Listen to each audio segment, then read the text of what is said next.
So we did our own slides because we thought actually that there is a very, very simple message that we can do. And the first part of the message really is that we believe that the problem is not really that FET projects don't produce enough stuff that has commercial potential.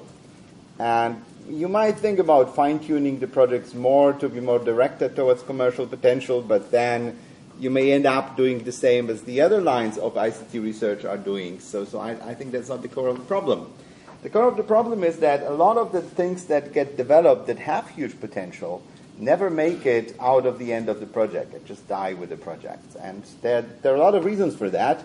One is that even the great idea with the potential to change the world and become the next Google never is ready for becoming a product or a company at the end of the project. It's mostly an idea with a code that's not usable, which usually needs to be fine-tuned to fit the market. And it doesn't really matter if you want to do a spin-off company or if you want another company to take your idea. What is there at the end of the project, by the very nature of things, is not ready for that. And at the same time, people involved in FET projects, many of them are scientists or even small companies, have, let's say, limited amount of time, funds, and energy to do this extra step. So if the threshold of doing this step, of taking the nuggets and making them usable by whatever means is too large, at the end of the project, people just move on.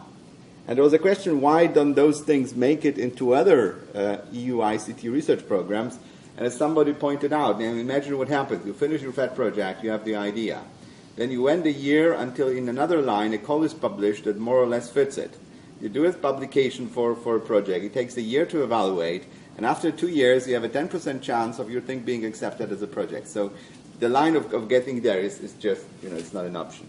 So what do you want to do? So we went back to proposing programs and projects, and unfortunately, the quality here is not good. But the general idea is that you would, I don't know, maybe I can just, I don't know what. Okay, the general idea is that you would extend the FET program to include, at the time when the call is made, funds for some of the project to go on for 1 or 2 more years.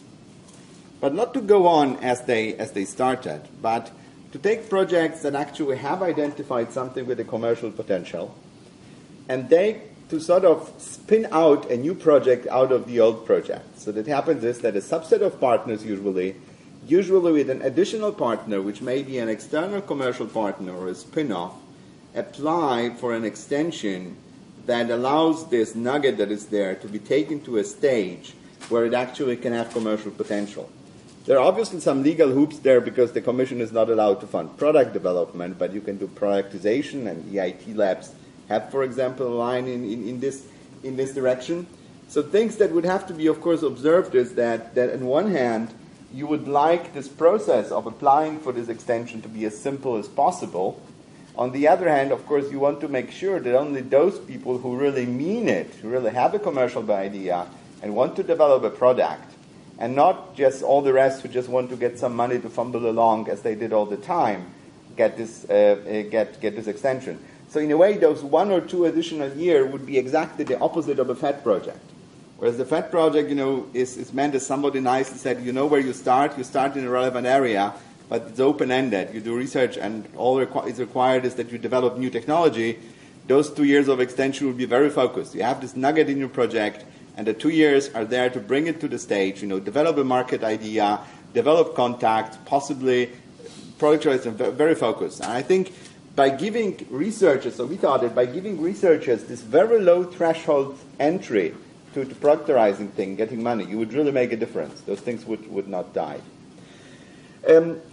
Other part that was there was that, how do you help people that of course, if project arrived at the end of the 3 years, and the final review, they came, oh, come on, this thing could be a nice product. Let's apply and try to get this 2-year extension. It's not really viable.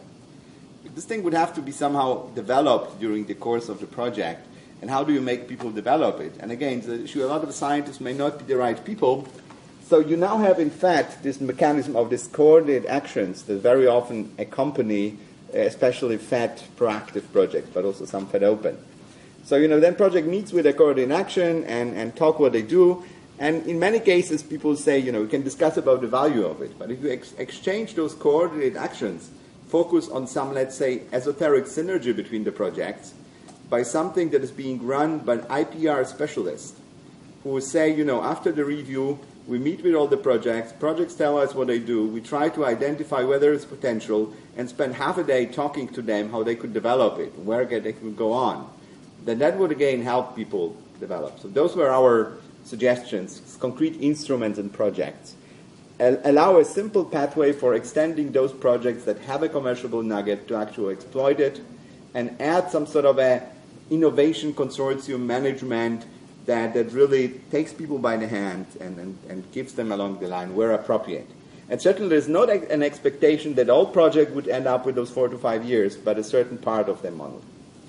And the final thing we had was that if you talk about innovation management, I think in many ways FET probably has more impact than it's given credit for, because much of the impact is managed by how many products and companies emerge after the project, a year or two. And in reality, FET creates knowledge, ideas that linger on, go into other projects, fuse with other things, and 5 or 10 years later may have huge impact. And I'd like to finish by what I said yesterday in one of my, you said yesterday already. For me, a great example of this is this 10 years ago when FET project worked on adding sensors, acceleration sensors, sound sensors to mobile phones.